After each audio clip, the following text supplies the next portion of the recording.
So hello नमस्कार good morning स्वागत welcome. Domestic violence यानी कि महिलाओं के खिलाफ होने वाले अपराध के बारे में हम लोग जो है डिस्कस कर रहे थे और उसी टॉपिक को मैं कंटिन्यू लेके चला जाऊंगा। और उससे पहले मैं आपको एक लॉ स्टूडेंट की कहानी सुनाऊं क्या? एक एलएलबी स्टूडेंट जिसके पिताजी गवर्नमेंट सर्विस में थे और सडनली जो है पिता की ऑन ड्यूटी डेथ हो जाती है। परिवार के अंदर कौन था? उसकी मदर थी, वो थी। तो वो लड़की बड़ी खुश, उसने कहा छोड़ो अब ना अपने को कहीं पे लिंकिंग लॉ ज्वाइन करना ना टिंकिंग लॉ ज्वाइन करना, अपना तो गवर्नमेंट जॉब डन हो गया है ना। क्यों? कंपेशनेट नौकरी जो होती है उसके तहत। फिर एक चिट्ठी आती है, पता चला कि माता जी के पीहर वालों ने माता जी के नाम से ऑलरेडी आवेदन कर दिया पिताजी के सरकारी डिपार्टमेंट के अंदर। और फिर वहां से जो है फिर क्या होता है, एक दिन चिट्ठी आती है, बधाई हो माता जी का सिलेक्शन हो गया, माता जी को ज्वाइनिंग करनी है सो। इस बात को लेकर उस लॉ ग्रेजुएट बेटी की उम्मीदें जो है वो एकदम धराशायी हो जाती है। तो फिर वो बेटी रोते रोते अपने ताऊ के पास जाती है और बोलती है कि ताऊ जी, मेरी माँ वैसे भी आप लोगों को बहुत परेशान कर रही है ना, मेरे पास आपके लिए कुछ डील है। ताऊ जी ने बोला बोल बेटा। तो फिर वो जो एलएलबी वाला बेटा है, जो एक्चुअल बेटी है, वो बोलती है कि प्रॉपर्टी वॉपर्टी मेरा कुछ खास इंटरेस्ट नहीं है, उसमें अपन डिवाइड कर देंगे, आप बस मेरी माँ को बीच में से ठिकाने से हटा दो। फिर ताऊ जी वगैरह सोचते हैं, फिर एग्री कर जाते हैं, फिर सुपारी दी जाती है 7 लाख रुपए की।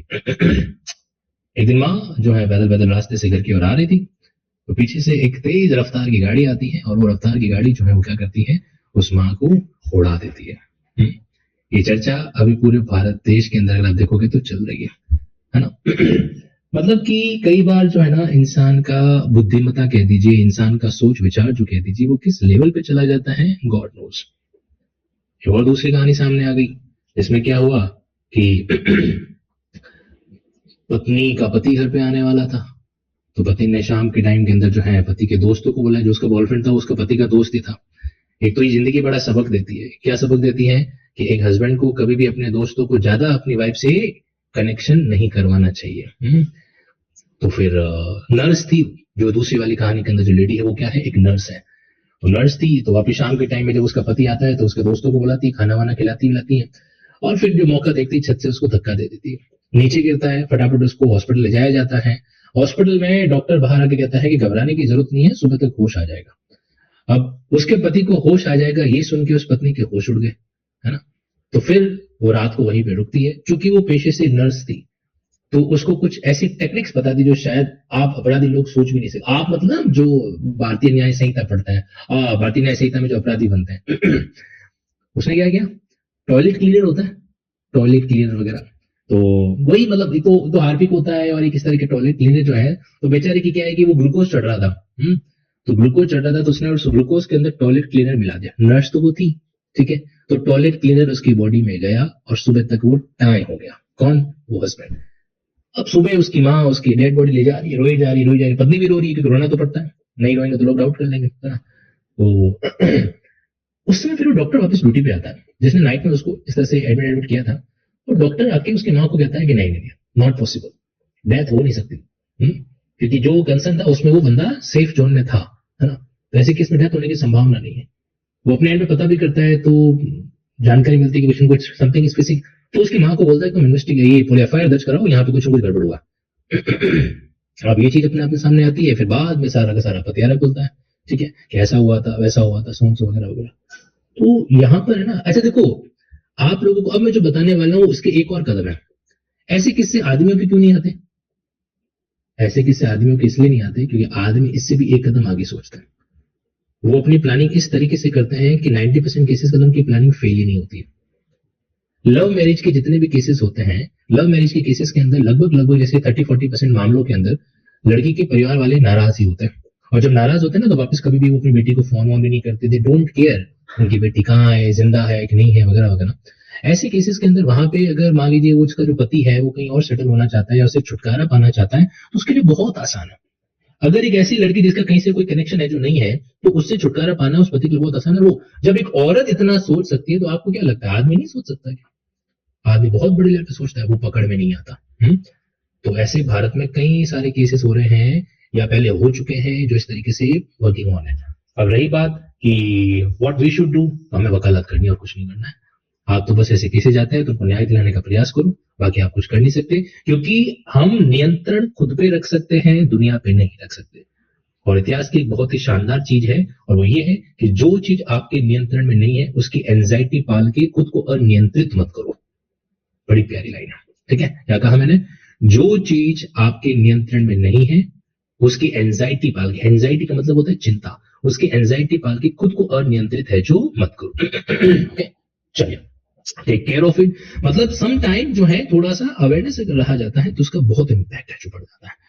ओके चलिए, सो यहाँ पे हम आ जाते हैं हमारे मेन सेगमेंट पर, और डील कर रहे थे हम डोमेस्टिक वायलेंस। ठीक, तो डोमेस्टिक वायलेंस के पर्सपेक्टिव को हम लोगों ने इंडेक्स बेस्ड कल डिस्कशन है जो किया था, बहुत ही गहराई के साथ में मैंने आप लोगों को इंडेक्स की जो मोटा मोटी बातें हैं वो समझाने का प्रयास किया था। Okay, so you need to understand कि जब आप डोमेस्टिक वायलेंस कानून को पढ़ो, पहले अपने माइंड में ये क्लियर कर दो कि इस कानून के बारे में आप जानते क्या हो। मैं आपसे एक सवाल पूछ रहा हूं, आपको हाँ या ना में जवाब देना है। सवाल ये है, क्या अगर मैं आप लोगों को ये कहूं कि तुमको एक जो है ना 15-20 लाइन का एक ऐसे लिखना है, किसके ऊपर? The law with respect to domestic violence in India, ये आपका टॉपिक है। तो क्या आप 10-15 लाइनें लिख सकते हो, टाइप कर सकते हो? यस और नो? हाँ या ना? क्या आप ऐसा कर सकते हैं? स्वाभाविक है आपका आंसर हाँ आना चाहिए यहाँ पे। क्यों? क्योंकि यहाँ पे आपको करना और कुछ नहीं है, जो हमने कल इंडेक्स पढ़ी थी उसकी बेसिक बेसिक बातें बतानी।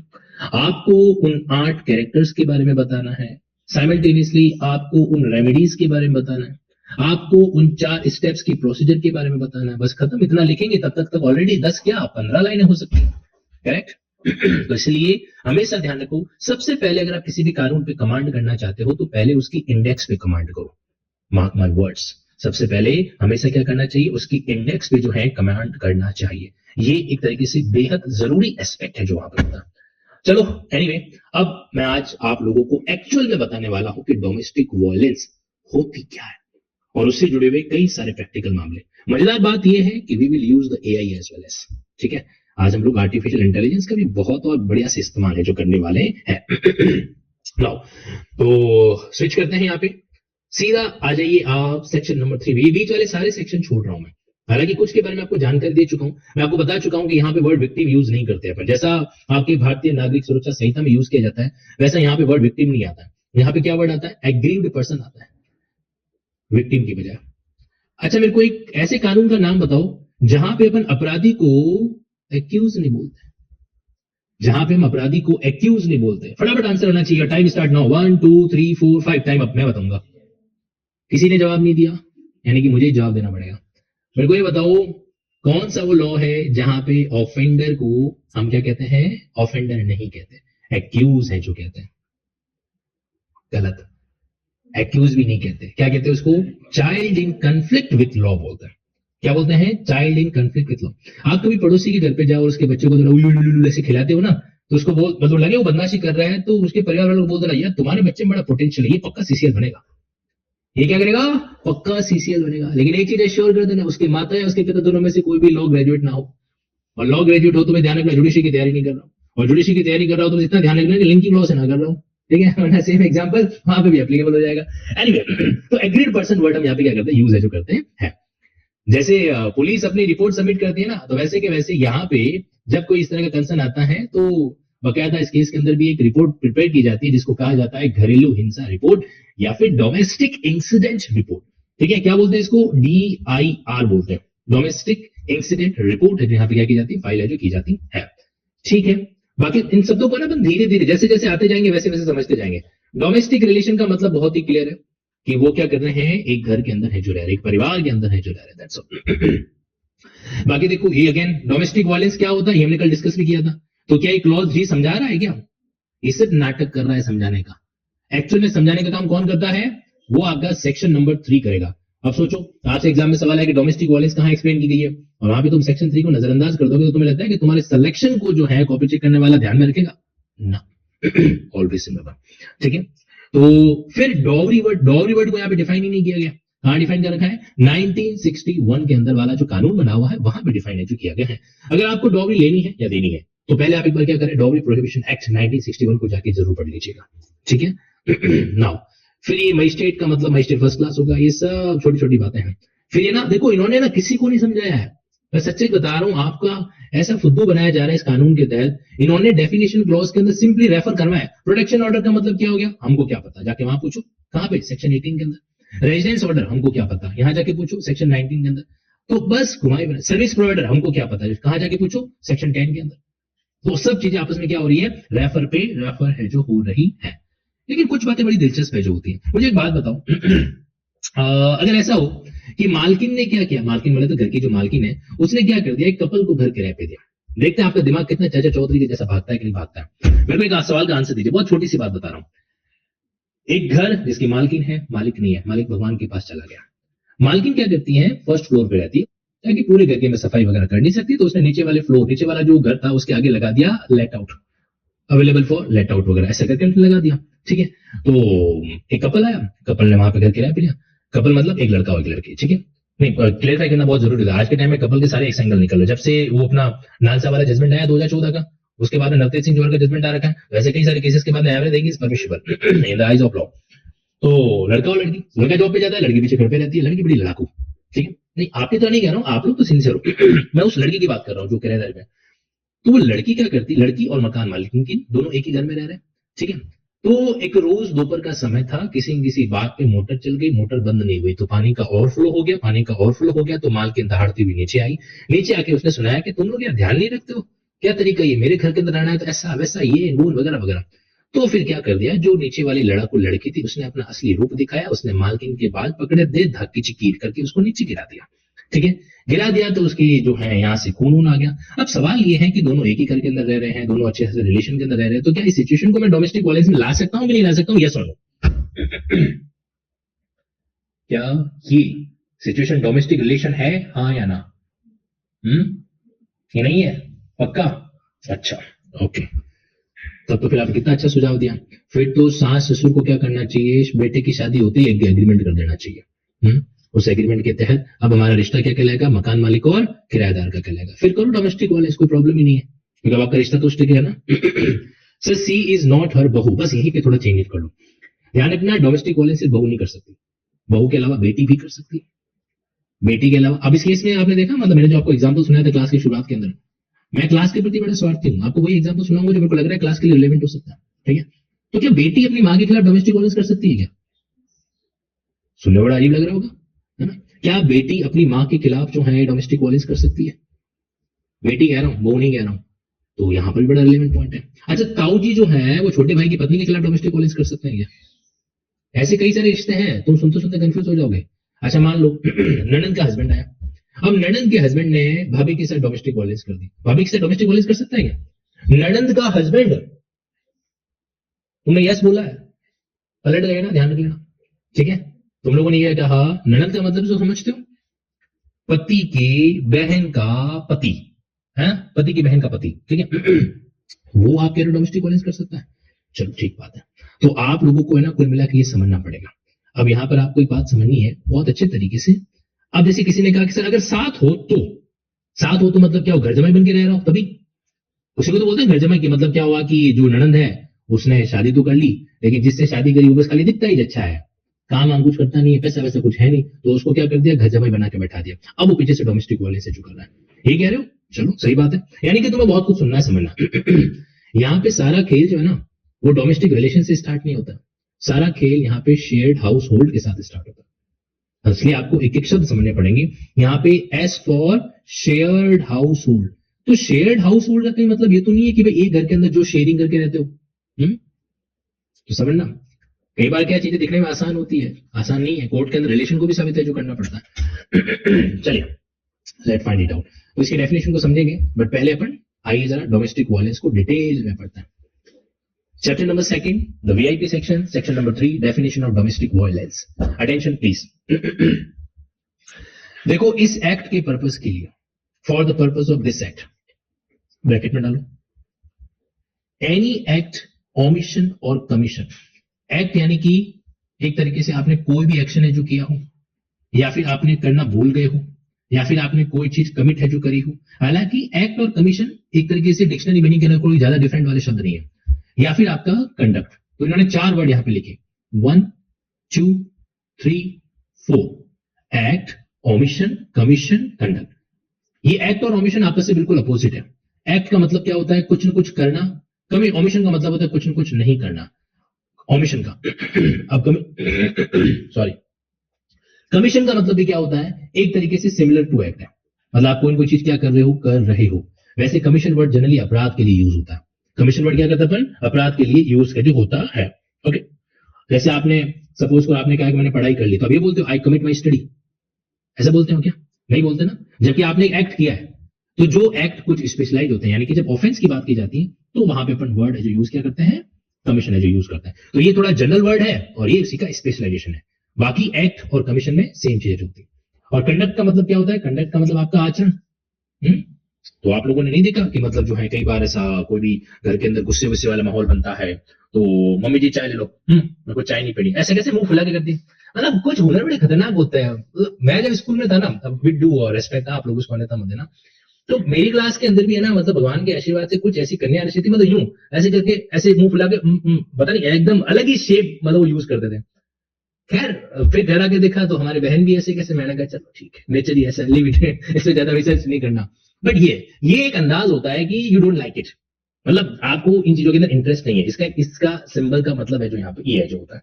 खैर चलिए, तो मान लीजिए आपने कोई ऐसा कंडक्ट, ये क्या है, दिस इज कॉल्ड कंडक्ट। आप अपने आचरण से क्या करते हो, इस बात को इस तरीके सामने है जो रख रहे हो। अब वो कंडक्ट क्या हो सकता है, पॉजिटिव हो सकता है। अब जैसे मान लीजिए कि घर के अंदर कोई मेहमान है और बहू रानी अपने रूम में जाती है, जोर से दरवाजा धाए, ये क्या कर दिया, एक तरीके से पूरा दरवाजा बचीड़ दिया। अब इसको क्या बोलेंगे अपन, ये भी आचरण है जो होता है। क्या होता है, आचरण है जो यहाँ पे होता है। Anyway, now get back to the main thing. अब वापस आ जाते हैं यहाँ पे। तो अब जरा इस पॉइंट को समझने की कोशिश करेंगे आप लोग। तो चार चीजें हैं, एक्ट, ओमिशन, कमीशन, कंडक्ट। ठीक, अब देखो, तो अगर ये चार चीजें की जाती है किसके द्वारा, रेस्पोनेंट के द्वारा। यहां पे वर्ड एक्यूज यूज नहीं करके हमने क्या वर्ड यूज किया है, रेस्पोनेंट। ठीक है, प्रत्यर्थी जिसको बोलते हैं। और जो व्यक्ति बेचारा परेशान हो रहा है उसको क्या बोलते हैं, एग्रीड पर्सन। तो इस केस में जो दो पार्टी वो कौन कौन सी होगी, एक होगा एग्रीड पर्सन और दूसरा कौन होगा, रेस्पोनेंट। ठीक, जो रेस्पॉन्ड करता है। Shall constitute the domestic violence in case, अब चार बातें दे रखी है, तो चार एक्ट अगर इन चार चीजों को करते हैं तो वहां पर ये सेगमेंट एप्लीकेबल होगा। सी नंबर 1, हार्म और इंजर्ड। क्या करता है, या तो एक तरीके से हार्म पहुंचाता है, या उसको इंजर पहुंचाता है, या एंडेंजर क्रिएट करता है, खतरा उत्पन्न करता है। किसको, दी हेल्थ, स्वास्थ्य नंबर 1, सेफ्टी सुरक्षा नंबर 2, लाइफ जीवन, लिम्ब शरीर का कोई भी ऑर्गन अंग वगैरह, या फिर उसका वेलबींग। 5 वर्ड यहां पे दे गए। मतलब कि क्या किया जा रहा है, किसी पर्सन की हेल्थ, सेफ्टी, उसका जीवन, पर्सनल उसका लिम्ब शरीर का ऑर्गन, या वेलबींग क्या मतलब उसकी भलाई। तो उसके उस चीजों को वो एंडेंजर क्रिएट करता है, इंजरी करता है, या हार्म करता है। तो यहाँ पे 3 चीजें, हार्म अपने आप में इंडिपेंडेंट वर्ड है, इंजर्ड अपने आप में इंडिपेंडेंट वर्ड है। ठीक है, और ये जो है एंडेंजर, ये वर्ड इन पांचों के साथ कनेक्ट होगा। इन पांचों के साथ में क्या होगा, कनेक्ट होगा। मैं इसकी हिंदी भी पढ़ूंगा, आई डोंट नो हिंदी को उन्होंने किस तरीके से मेंशन है जो किया है। क्योंकि देखो अब क्या है कि अगर मैं कहूं कि सेफ्टी को हार्म करना, तो क्या मैच करता है क्या, हाँ? सेफ्टी को हार्म किया तो इसका तो कोई सेंस नहीं बनता। आपने उसकी सेफ्टी को एंडेंजर किया, आपने उसकी सुरक्षा को खतरे में डाला, आपने उसके जीवन को खतरे में डाला, आपने उसके स्वास्थ्य को खतरे में डाला। तो यहां पर ये बात एप्लीकेबल है। तो 3 शब्द आपके सामने है, हार्म करना, इंजर्ड करना, और साथ ही साथ में क्या आ जाएगा, एंडेंजर करना। अच्छा, ये जो आपने किया है ना, हार्म, इंजर्ड, एंडेंजर, ये हो सकता है आपने फिजिकली किया हो, और या फिर हो सकता है मेंटली किया हो। 2 शब्द यहां पर, मेंटल भी हो सकता है, फिजिकल भी है जो हो सकता है। ठीक है, physical of the aggrieved person, तो आपने वेलबींग ऑफ, अब इसको ब्रैकेट में डालने के बाद पढ़ना, अगर कोई व्यक्ति हार्म करे, इंजर्ड करे, एंडेंजर करे, इन 5 चीजों को, ये 5 चीजें किसकी, एग्रीड पर्सन की, या फिर or tend to do so and include causing, और क्या करता है एक तरीके से, या फिर ऐसा करवाने का प्रयास है जो करता है, या किसी और से करवाता है। और साथ ही साथ में इसमें क्या क्या शामिल होगा, include causing physical abuse number 1, causing sexual abuse number 2, causing verbal and emotional abuse, दोनों को साथ में लिखा गया है, और 4th में इकोनॉमिक एब्यूज। तो 4 तरीके के एब्यूज वर्ड यहां पे यूज है जो कर रखे हैं, मतलब एक तरीके से उसको ये चीजें है जो कॉज की जाती है। आपको पता है मेनली जो डोमेस्टिक वायलेंस की जो परिभाषा है वो 3A ही है। अभी मत सोचना करे सर 3A को पढ़ने में इतना कर रहे तो फिर BCD तक कब पहुंचेंगे। BCD कुछ नहीं होता है। जीवन के अंदर कहते हैं ना कि हमेशा पहला कदम जो है वो बड़ा टेढ़ा होता है, पहली सीढ़ी जो है वो बड़ी हाइट पे होती है, उसके बाद तो सारी सीढ़ियां छोटी छोटी छोटी छोटी छोटी होती है। ये डायलॉग सुना है आप लोगों ने? बस यहां आप खड़े हो तो क्या आएगी कि ये जो है वो है पहली जो सीढ़ी है वो है सेक्शन 3 का क्लॉज ए, ये लंबा चौड़ा है। ये बाकी के बी सी और डी में आपको ऐसे गट गट पढ़ाऊंगा, बस पता ही नहीं चलेगा। नाउ सी, अब यहां पर आप ऑब्जर्व कीजिए, ए में क्या लिखा हुआ है? हार्म करे, इंजर करे, एंडेंजर, एंडेंजर करता है, तो तीन में से कोई भी एक चीज है जो करता है, तो एंडेंजर वर्ड के लिए ये पांचों चीजें आएगी। ठीक है, तो हार्म, इंजर या एंडेंजर करे, और इसके अंदर क्या क्या और शामिल क्या क्या हो सकता है? इस चीज के अंदर ये भी शामिल हो सकता है कि वो बंदा क्या कर रहा हो, include causing physical abuse, sexual abuse, verbal, emotional abuse and एक तरीके से इकोनॉमिक अब्यूज। तो आप है ना यहाँ पे इसके अंदर एक और वर्ड डाल दो, हार्म, इंजर, एंडेंजर और अब्यूज। मैं पांचों चारों वर्ड यहाँ पे लिख लेता हूं। नंबर वर्ड, पहला वर्ड आपके सामने क्या आ जाएगा? Harm, first word. Second word क्या आ जाएगा? इंजर्ड। तीसरा वर्ड क्या आ जाएगा? डेंजर। और डेंजर की चीजों के लिए, पांच चीजों के लिए डेंजर है जो क्रिएट करना। और उसके बाद एक और वर्ड ऐड कर देना, एब्यूज।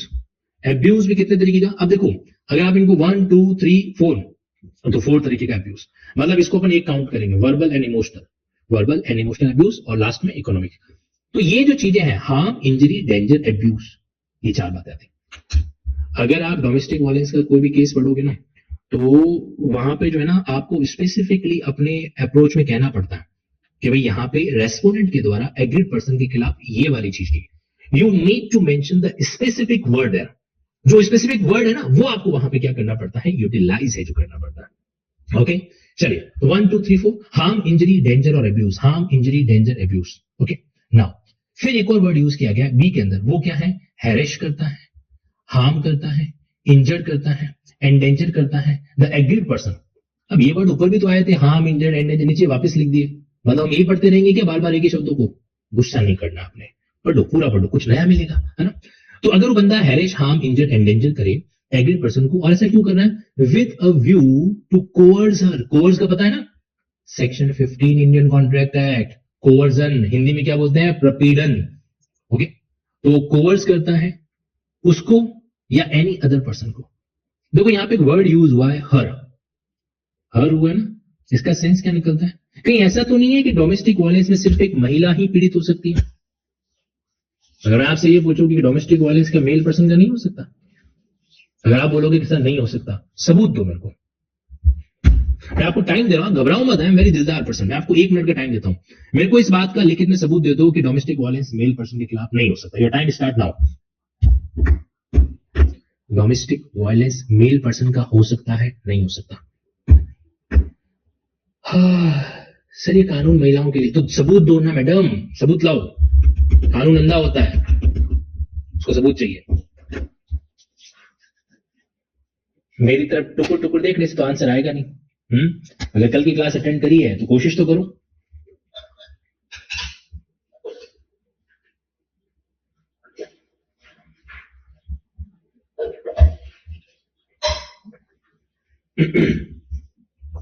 सर आजकल के केसेस देखने के बाद कोई नहीं देगा सबूत। मैं मजाक के मूड बिल्कुल नहीं हूं, सबूत चाहिए, मतलब चाहिए। एग्रीड पर्सन में विमन है, शाबाश, ये होती है एडवोकेट वाली बात। मेरे साथ चलो तो वापस डेफिनेशन में। जब भी कोई ऐसे सवाल है ना, थोड़ी क्यूरियोसिटी क्रिएट करो कि हाँ यार ये तो मैंने सोचा ही नहीं, तो सोचो। ये आपके सामने क्या वर्ड लिखा हुआ है? Aggrieved person. एग्रीड पर्सन की पहली लाइन में इन्होंने लिखा है विमन। क्या लिखा है? Any women who is or has been in a domestic relationship with respondent and who alleged to have been subjected to the domestic violence by the respondent। यहां पे इन्होंने एग्रीड वुमन वर्ड के अंदर, एक agreed person नाम के अंदर woman word ही लिखा है। ये कानून बनाने वाले बदमाश थे, इनको यहां पे एग्रीड पर्सन वर्ड लिखना ही नहीं चाहिए था। क्या लिखना चाहिए था? Agreed woman. अगर ये एग्रीड वुमन लिख लेते तो आज ये सवाल पूछने की और जवाब देने की नौबत ही नहीं आती। चलो दे भी दिया है तो आपको ये ध्यान रखना है, ठीक है? Sir domestic violence against male नहीं हो सकता, नहीं हो सकता ये तो मत बोलो आप, हाँ प्रैक्टिकली तो बहुत हो रहा है, लेकिन इस कानून के तहत जो है आप उसको कैसे डील करोगे? तो इसका आंसर क्या होगा? 2A। एग्रीव्ड पर्सन की डेफिनेशन में जो पहला शब्द दे रखा है वो विमन ही दे रखा है, तो इसलिए इस कानून के पॉइंट ऑफ व्यू से क्या नहीं कर सकते, बट डील है जो नहीं कर सकते। हाँ होता है, लेकिन एक्ट के अंदर जो है उसको कवर नहीं किया गया है। तो अगर भविष्य के अंदर अच्छी सरकार आ जाए, और वो संशोधन करे, अमेंडमेंट करे, तो हो सकता है लिखा जाएगा कि एग्रीड पर्सन मींस मैन और woman who has been in domestic relationship with the respondent and who alleges to have been subjected to any act of domestic violence. तो यहां पे कवर हो जाएगा। ठीक है, तो आपको इसको ध्यान रखना है कि एग्रीड पर्सन के अंदर ये सबसे मेन सबूत ही है, क्योंकि जो डेफिनेशन उसी को तो आप आगे जाके यूज करोगे। हर जगह पे कोई एप्लीकेशन देनी है, कुछ भी करना है, तो कौन देगा? एपी देगा। ठीक है, एपी मतलब एग्रीड पर्सन। ओके, तो ये बात आती है। तो एग्रीड पर्सन का मतलब जो महिला डोमेस्टिक रिलेशन में है और जिसके साथ में क्या हो रखा है? डोमेस्टिक वायलेंस हुआ है। तो aggrieved person equal to W plus domestic relation और प्लस डोमेस्टिक वायलेंस। ये चीज वहां पर आती है। अब मैं आपसे एक और सवाल पूछूंगा। देखो तुम होशियार हो इसलिए पूछ रहा हूं, बाकी मैं ना ये डम कैंडिडेट से तो सवाल ही नहीं पूछता। Yes, now listen my words very carefully. Can I से कि डोमेस्टिक वायलेंस के अंदर डोमेस्टिक रिलेशन इनबिल्ट है? हाँ या ना? तुम करो, मैं बैकग्राउंड म्यूजिक देता हूं। धागे तोड़ लाओ। आंसर तो भाई डोमेस्टिक वायलेंस के अंदर डोमेस्टिक रिलेशन इनबिल्ट है। यस और नो? धागे तोड़ लाओ चांदनी से नूर के, पढ़ाई कर लो ना हो जाओ दूर के। शाबाश, not bad. Yes yes yes yes. अच्छा चलो, कितने होशियार हो। तो जब डोमेस्टिक वायलेंस में डोमेस्टिक रिलेशन इनबिल्ट है, तो सेक्शन 2 के क्लॉज ए में क्यों लिखा गया है कि डोमेस्टिक रिलेशनशिप का पॉइंट भी अलग से मेंशन किया गया है? आप देख पा रहे हो, यहां पे इन्होंने एंड लिखा है जी। क्या लिखा है यहां पे? एंड वर्ड यूज किया है। मतलब महिला जो या तो है, जो या तो थी in domestic relation with respondent, तो डोमेस्टिक रिलेशन में थी और फिर उसके साथ डोमेस्टिक वायलेंस हुआ। तो जब आप कह रहे हो कि डोमेस्टिक वायलेंस के अंदर डोमेस्टिक रिलेशन इनबिल्ट है, तो फिर इसको तो लिखने की जरूरत ही नहीं थी। हाँ, यहां पे सीधा भी लिखा जा सकता था कि means any woman against whom domestic violence has been committed. ये भी तो लिखा जा सकता था। नहीं समझे तुम लोग, मैं वापस समझाता हूं। यानी हम नहीं लिख सकते थे कि aggrieved person means any woman against whom the domestic violence, the act of domestic violence जो है has been committed, ऐसा भी तो लिख सकते थे शॉर्ट के अंदर। यहां पे सोचने वाली बात है। अब मैं आपको वापस सेक्शन 3 पे लेके जा रहा हूं, और इस बार थोड़ा और दिमाग की बत्ती जला के पढ़ना। क्या डोमेस्टिक वायलेंस की डेफिनेशन के अंदर लिखा हुआ है कि इंक्लूड द डोमेस्टिक रिलेशन? देखो तुम वकील हो, और वकील का सबसे पहला काम क्या होता है? वो क्रॉस चेक करता है, ये देखता है क्या वाकई में इस पॉइंट के अंदर वो वाली बात आ रही क्या। तो एग्रीड पर्सन की जो परिभाषा, जो फॉर्मूला बन रहा है, aggrieved person equal to women plus domestic relation और प्लस डोमेस्टिक वायलेंस। तो अब हम जाके सेक्शन 3 से यही सवाल पूछते हैं, और वो क्या जवाब देता है, और तुमने जो जवाब दिया इसको कंपेयर कर लेना। सी, तो यहां पे मैं वापस सेक्शन 3 पे आ रहा हूं। देखो, अब सेक्शन 3 को इसलिए पढ़ना है कि इज्जत का सवाल है, बराबर, वरना पता चला कि हमने गलत आंसर ही दे दिया वहां पे। सी, सेक्शन 3 में क्या लिखा हुआ है? Any act, omission, commission, conduct of the respondent shall constitute domestic violence in case, अगर क्या करता है? हार्म करता है, इंजरी करता है, डेंजर करता है, अब्यूज करता है। किसको? एग्रीव्ड पर्सन को। किसको करता है?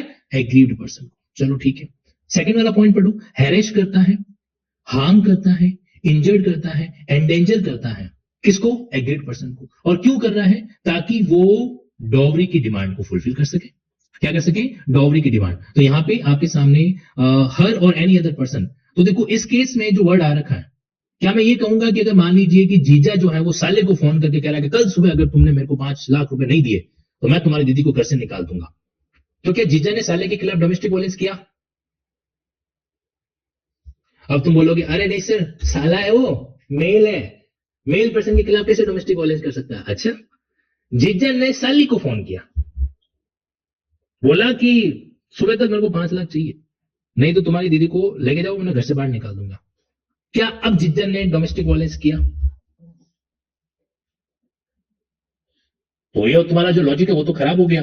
कौन सा लॉजिक? कि भाई वो तो साला था, वो तो मेल पर्सन है, इसलिए वो एग्रीड पर्सन हो नहीं सकता।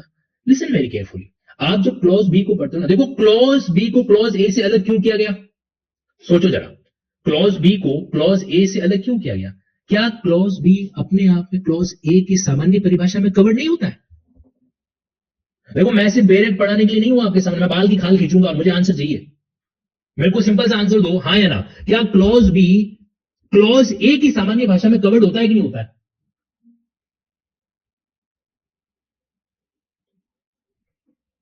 क्यों नहीं हो सकता? आप जब आगे जाके पढ़ोगे, ऑब्जर्व करोगे, तो वो एक तरीके से, इसमें क्या लिखा हुआ? मेंटल और फिजिकल दोनों लिखा हुआ है ना। क्लॉज ए जनरल परिभाषा है और क्लॉज बी एक स्पेशल बात कह दी है। क्लॉज ए जनरल परिभाषा है। भाई मैं अगर वाइफ को बोलता हूं कि जा तेरे पिता को बोल दे कि मेरे को 10 लाख रुपए चाहिए कल और नहीं तो यहां आने की जरूरत नहीं है, तो और तेरा बच्चा तू जाने, अगर suppose I have used this statement, तो क्या मैं उसको एक तरीके से मेंटल इंजरी नहीं दे रहा हूं? और मान लीजिए उसके लिए मैंने घर से बाहर निकाल दिया, तो क्या मैंने यहां पे उसकी वेलबींग को एंडेंजर में नहीं डाला क्या? यस। तो mark my words very carefully, clause A domestic violence को जनरली कवर करता है, क्लॉज बी डोमेस्टिक वायलेंस का एक स्पेशल केस है जहां पे वो सिर्फ और सिर्फ डॉवरी की चीजों को कवर करते हैं। अच्छा एक बात बताओ, क्या क्लॉज ए में उस महिला के अलावा और किसी को आप इंजरी कर सकते हो क्या? पढ़ के बताओ। नहीं कर सकते आप, क्योंकि उसमें सिर्फ वर्ड क्या लिखा हुआ है, एग्रीड पर्सन, उसी को आप है जो कर रहे हो, ठीक, किसी और को नहीं कर रहे। लेकिन क्लॉज बी को जब हम पढ़ते हैं तो उसमें उस महिला के साथ साथ में कोई दूसरे उसके जो रिलेटिव है, क्या लिखा हुआ है, एनी अदर पर्सन रिलेटेड। तो एनी अदर पर्सन रिलेटेड का मतलब क्या होता है, रिलेटिव। एनी अदर पर्सन का मतलब क्या निकला, रिलेटिव। तो इसका मतलब क्लॉज बी में अपन रिलेटिव को भी क्या कर सकते हैं, परेशान है जो कर सकते हैं, तो रिलेटेड टू हर, ये क्लॉज बी यहां पर आपके बीच में आ रहा है, जबकि यही चीज क्लॉज ए में आ नहीं रही है। तो क्लॉज ए और बी के बीच में रिलेशन है भी और डिफरेंस भी है। और वैसे भी ध्यान रखना, डिफरेंस हमेशा वहां होता है जहां पे सिमिलरिटी हो, डिफरेंस हमेशा वहां पे होता है जहां पे सिमिलरिटी हो। Okay, now get back to the main things. वो कहते हैं ना कि 36 के 36 गुण नहीं मिल रहे, नो प्रॉब्लम, जब गुण मिल रहे हैं तभी तो आप डिफरेंस की बातें कर रहे हो, हाँ है ना। मतलब कभी कभी लड़ाई झगड़ा हो जाए ना, तो पॉजिटिविटी लाने के लिए ऐसी बातें किया करो। सामने वाले कहे ना कि पता नहीं मेरे तो कर्म कहां थे, एक भी गुण नहीं मिल रहा, तो वापस रिप्लाई क्या करो कि we have similarity, that's why we have differences. अगर हमें सिमिलरिटी भी नहीं होती तो डिफरेंसेस भी नहीं होते। अब वो उसका मतलब सोचेगी तब तक निकल लो वहां से, सेफ्टी जोन में चले जाओ।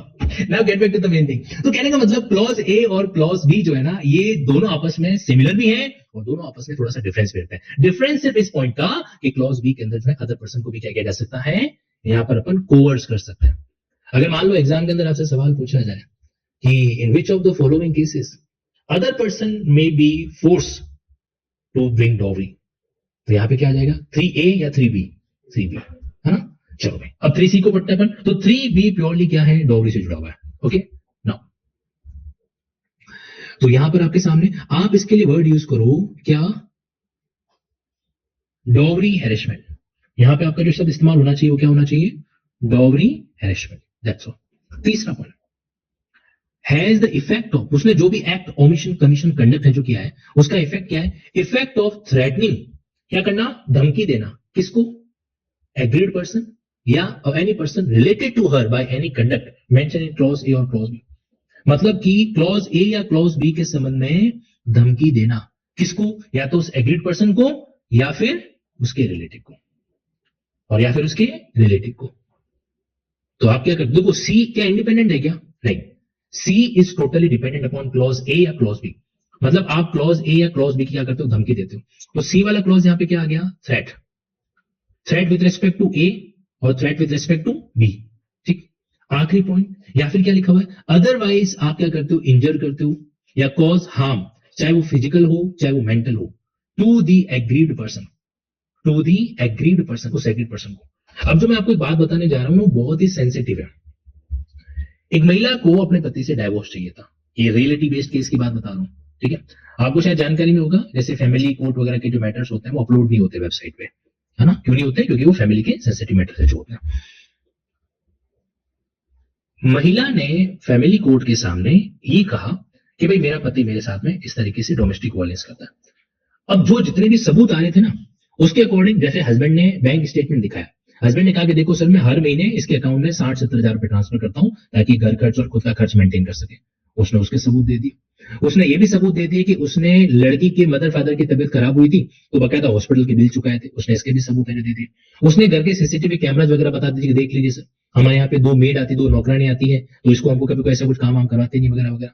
उसने इस बात के भी सबूत दे दिए कि उसके सास ससुर जो है कहीं और रहते हैं, साथ में रहते नहीं वगैरह वगैरह, एवरीथिंग। फिर पॉइंट क्या बचा, किस बेसिस पे जो है इस चीज को वो महिला क्या कर सकती है, क्लेम कर सकती है। उसने फिर हथियार चलाया क्या, कि ये मेरे साथ में, मतलब एक पत्नी के द्वारा पति पे आरोप लगाएंगे कि ये मेरे साथ में क्या करता है, अननेचुरल तरीके से इंटरकोर्स करता है, and that cause physical abuse to my body या sexual abuse to my body. एक ऐसी चीज जिसका प्रमाण सिर्फ वो महिला दे सकती है। You heard about the marital rape, सुना है उसके बारे में? अगर मैरिटल रेप को हम क्रिमिनलाइज कर देते हैं तो इसके जितने कॉन्सिक्वेंस होंगे उससे कहीं ज्यादा इसके मिसयूज होंगे, क्योंकि वहां पे आप इस चीज का कोई समाधान निकाल ही नहीं सकते। आप इस चीज को कैसे जज करेंगे कि अच्छा देखो, अननेचुरल के केस में तो चलो फिर भी हो सकता है कि कोई डॉक्टर वॉक्टर जो है वो फाइंड आउट कर भी दे कि ऐसा कुछ हो रखा हो। मैरिटल रेप वाले केसेस के अंदर तो फिर नामुमकिन वाली बात हो जाती है। तो ये बात उसने कही, और ये एक पहलू है। अभी महिला को जज मत करो, दूसरे पहलू पर बात करते हैं। मतलब ये तो एक पॉइंट है कि हस्बैंड जो है वो इस तरीके से जो क्या करता है, अननेचुरल तरीके से जो रिलेट करता है, and you are mature enough to understand what is natural and what is unnatural. Another part, second चीज है जिसमें वाकई में कुछ पर्सन जो है, कुछ मेल पर्सन इस तरीके के लस्ट में होते हैं कि वो वाकई में महिला को क्या करते हैं, सिर्फ एक टॉय की तरह ही यूज करता है।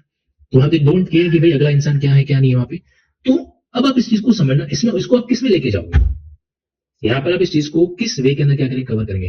क्या ये क्लॉज ए के अंदर जा सकता है, क्लॉज बी के अंदर जा सकता है? अगर इनमें से कोई भी केस कहीं पर भी कवर नहीं हो रहा है ना, तो फोर्थ वाला पॉइंट पढ़ो, क्या लिखा हुआ है?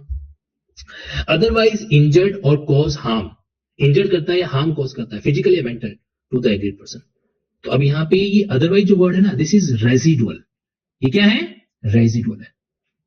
मतलब इसने अन्य सभी फिजिकल और मेंटल इंजरीज को क्या कर रखा है, कवर्ड है, जो कर रखा है।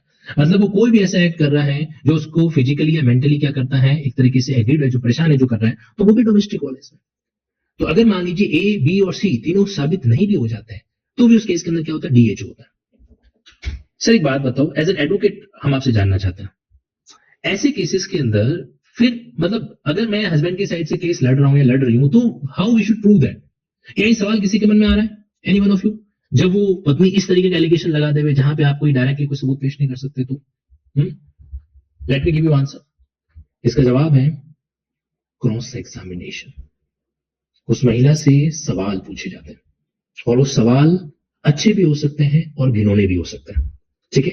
क्योंकि सम टाइम व्हाट हैपन, देखो आप लोग क्या है, मूवीज में एक चीज देखते हो कि जो वकील किसी भी रेप विक्टिम से कुछ ऐसे ऐसे सवाल पूछता है तो तुरंत प्रोसिक्यूशन ऑब्जेक्शन करता है, और हमारे मन में भी गुस्सा आता है कि यार एक तो उस लड़की के साथ रेप हो गया और आप उसको ऐसे ऐसे सवाल पूछ रहे हो। लेकिन जरा आप उस वकील की मजबूरी को भी समझना, वकील के प्रोफेशनलिज्म को भी समझना।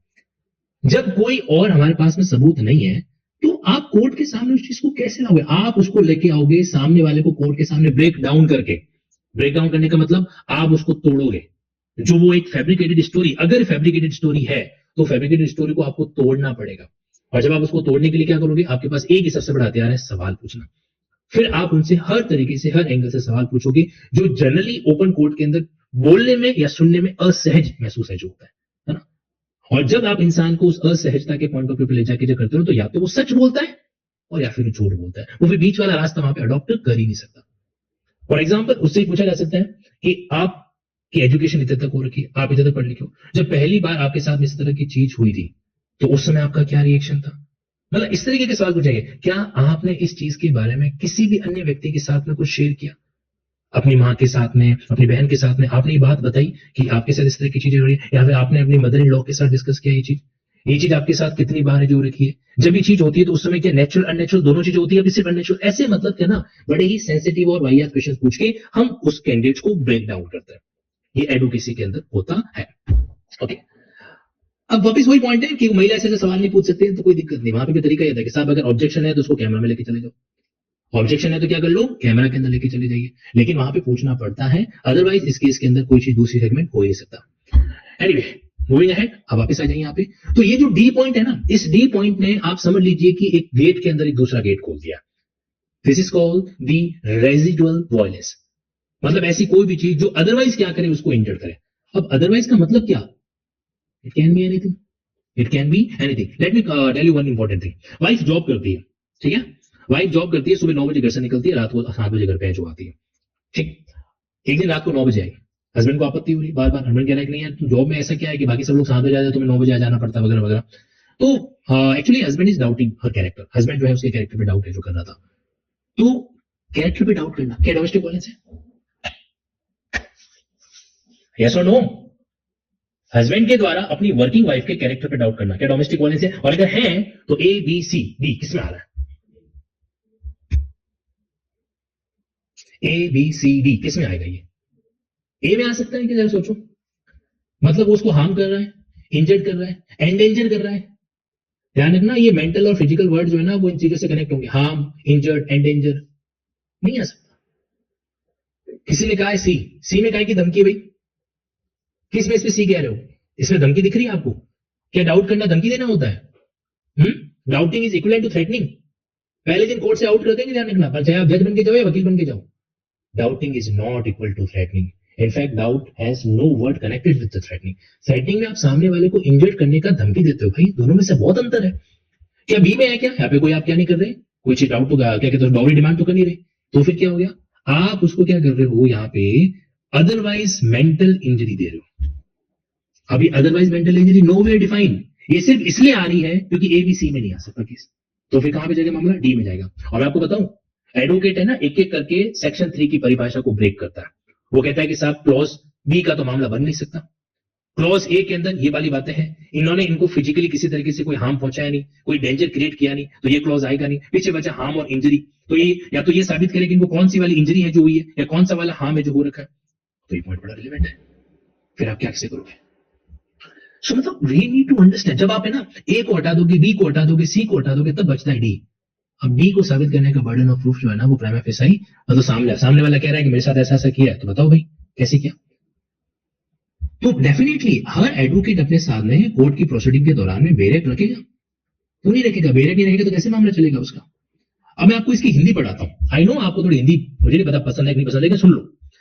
व्यक्ति के स्वास्थ्य नंबर 1, सुरक्षा नंबर 2, जीवन नंबर 3, अंग की नंबर 4। अब देखो क्या लिखा हुआ यहाँ पे, व्यक्ति का एक तरीके से हेल्थ हो गया, लाइफ हो गया, सॉरी सेफ्टी हो गया, लाइफ हो गया, लिम्ब लेजर हो गया, ठीक है, उसकी चाहे तो इसके बारे में लिखा है कि चाहे उसकी मानसिक या शारीरिक भलाई की अफहानी। तो यहां पर आपसे क्या हो रहा है? वेल बींग ऑफ मानसिक। तो यहां पे जो मानसिक और शारीरिक वर्ड यूज हो रखा है वो तो भलाई के लिए होगा, भलाई का मतलब वेल बींग। तो यहाँ पे ये जो वर्ड है मानसिक और शारीरिक, अगर मैं हिंदी वर्जन को एक्सेप्ट कर भी लूं तो ये मानसिक और शारीरिक वर्ड हो रहे हैं वेलबींग के पॉइंट ऑफ व्यू से। और अगर मान लो आप थोड़ा ब्रॉड इंटरप्रिटेशन करो तो मानसिक और शारीरिक वर्ड हो रहे हैं इसके हिसाब से। क्या मैं ये कह सकता हूं, सुनना मेरी बात को अच्छे से, क्या मैं ये कह सकता हूं कि मानसिक और शारीरिक वर्ड जो है मैं इस या के बाद आने वाले यहां के लिए भी एप्लीकेबल कर दूंगा, क्षति के लिए? कैसे कहा जा सकता है कि क्षति चाहे मानसिक या शारीरिक हो, इंजरी या हार्म चाहे मानसिक या शारीरिक हो ना, उसके लिए एप्लीकेबल होगा। व्हाट आई वांट टू से यू कि यहाँ पे जो ये आपके सामने मेंटल और फिजिकल एब्यूज वर्ड आ रखा है ना, आप इसको ज्यादा से ज्यादा क्या कर सकते हो, इस पॉइंट से कवर कर सकते हो, और या फिर प्रिसाइजली चलेंगे तो इस पॉइंट से कवर कर सकते हैं कि भाई किसी भी इंसान का वेलबींग के लिए आप खतरा पैदा कर लो। तो अब जब एंडेंजर ही नहीं है तो मेंटल का होने का तो सवाल ही नहीं होता। और इंजरी के केस में मेंटल फिजिकल नहीं होगा। इंजरी का मतलब इंजरी है जो कि आपके भारतीय न्याय संहिता में दे रही है, यू नीड टू प्रूव कि माइंड, बॉडी, प्रॉपर्टी और रेपुटेशन, कौन सी वाली इंजरी है। खैर, अब आप इसका एग्जाम्पल लिख लीजिए। एग्जाम्पल, एग्रेसिव एलिगेशन और डाउट as to character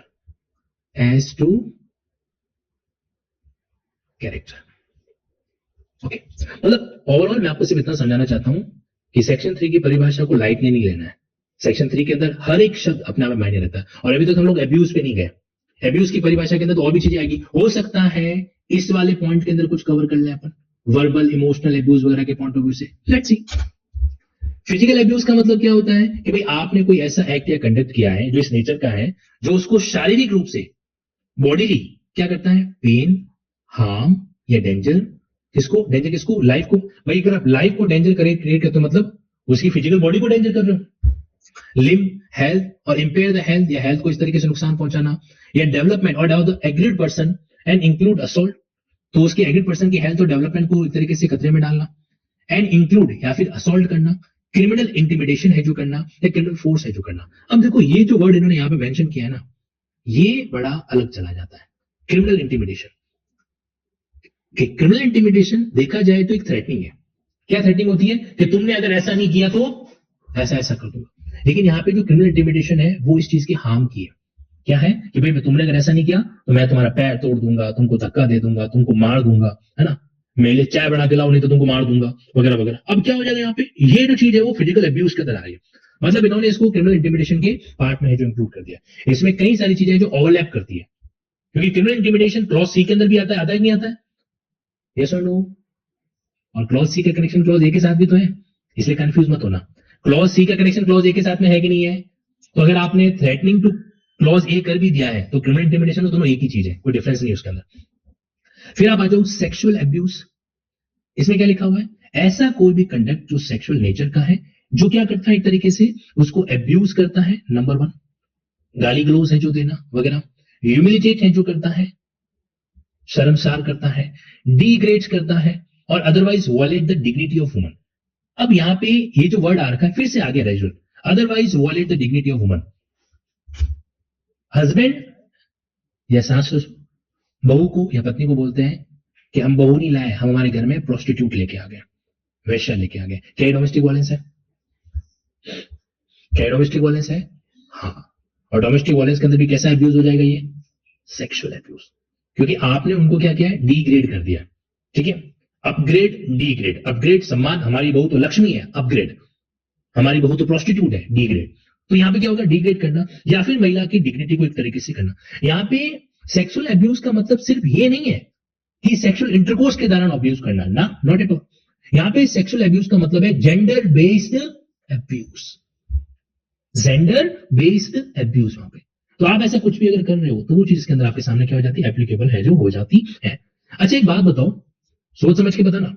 एक पति किसी सामाजिक फंक्शन के अंदर पत्नी को जबरदस्ती जो ट्रेडिशनल पोशाक है या इतना लंबा घूंघट है वो करवा के लेके जाता है, क्या ये डोमेस्टिक वायलेंस है? कोई सोशल फंक्शन था और वहां पे वो अपनी पत्नी को जबरदस्ती बोलता है कि नहीं नहीं नहीं, तुमको ये वाले कपड़े पहनने हैं, ये घूंघट पहनना है। वो एक गांव में नहीं होता है चूड़ा पहना जाता है, चूड़ा पहन के जाना पड़ेगा। वो कह रही मैं नहीं पहनूंगी, वो कह रही नहीं नहीं पहनना पड़ेगा। क्या ये डोमेस्टिक वायलेंस है? कुछ चीजों के जवाब सिचुएशन पर डिपेंड करता है। यहां पर ऑब्जर्व किया जाना चाहिए कि क्या मामला वाकई इसके अंदर आ रहा है कि नहीं आ रहा है। बट इन जनरल अगर बात किया जाए तो आप उसको मेंटल फोर्स तो कर रहे हो कि तुमको ऐसा करना पड़ेगा, वो करना पड़ेगा, लेकिन यहाँ पे जो सेगमेंट है वो उस वे में डायरेक्टली कवर नहीं हो सकता। डायरेक्टली कवर नहीं है, इनडायरेक्टली हो सकता है। क्या डिपेंड करता है कि वहां पे जितनी भी अन्य महिलाएं आई हुई थी उन सबका क्या पोशाक था, क्या वो कौन सी यूनिफॉर्म वो कैरी करके बैठी थी वहां पे, क्या सभी के लिए नियम था या सिर्फ हस्बैंड उसी को लेकर इस तरीके से डीले जो कर रहा था। अब वहां पे धमकी हो जाती है कि लेकिन अगर नहीं पहना तो मेरे साथ नहीं लेके जाऊंगा, अगर तुमने ये कपड़े नहीं पहने तो मैं तुमको मेरे साथ नहीं लेके जाऊंगा। क्या ये डोमेस्टिक वायलेंस है? मेरे साथ नहीं लेके जाऊंगा, ये डोमेस्टिक वायलेंस में नहीं आ रहा है। नहीं लेके जाऊंगा, तुम घर पे रहोगे, लेकिन मेरे साथ घर पे लेके नहीं, साथ में लेके नहीं जाऊंगा, और खबरदार अगर तुमने घर पे कोई भी अनाज वनाज से रोटी वोटी बनाई तो अब अब्यूज है ना। तो देखो यहाँ पे ना इस चीज की परिभाषा को कभी भी हम टू द पॉइंट कर ही नहीं सकते। हम एक क्रिस्टल क्लियर दीवार नहीं खड़ी कर सकते कि yes this is and this is not. Everything is पर से मतलब पर्सन टू पर्सन। जैसे अगर आप यही चीज ग्रामीण परिवेश में कर रहे हो जस्टिफिएबल है, और यही चीज आप एक मॉडर्न सोसाइटी में रहते हो, मॉडर्न सोसाइटी में रहते हो और वहां पर आप अपनी वाइफ को बोल रहे हो कि घर से अगर बाहर निकलना है तो गांव का ये ओढ़ना गागरा पहन के निकलना पड़ेगा। अब बताओ, अब आपने क्या किया? उसको यहाँ पे उसको ह्यूमिलेट करना। क्या बोलते हैं उसको? ह्यूमिलेट है जो करना, शर्मसार करना। तो पॉसिबल है कि बॉम्बे की 10 फ्लोर की बिल्डिंग के अंदर जो है आप वाइफ को बोलोगे कि तेरे को जो है ये गांव की जो ये क्या बोलते हैं ओढ़ना गागरा पहन के निकलना पड़ेगा? नहीं निकल पाएगी वो। Okay, further moving ahead. अच्छा, आज की क्लास का समय हो चुका है। ओके ठीक है जी, कोई नहीं, हम कंटिन्यू करेंगे इस टॉपिक को। तब तक आपके लिए होमवर्क है। मैंने जैसा आप लोगों को डी कोड की वेबसाइट से जजमेंट डाउनलोड करना सिखाया था, आप लोग क्या करेंगे? डी कोड की वेबसाइट पे जाएंगे और जुडिशियल मजिस्ट्रेट फर्स्ट क्लास के डोमेस्टिक वायलेंस के कोई जजमेंट बनते हैं तो उनको बाहर निकालेंगे। ओके, लेट्स सी कौन शेयर करता है। तब तक के लिए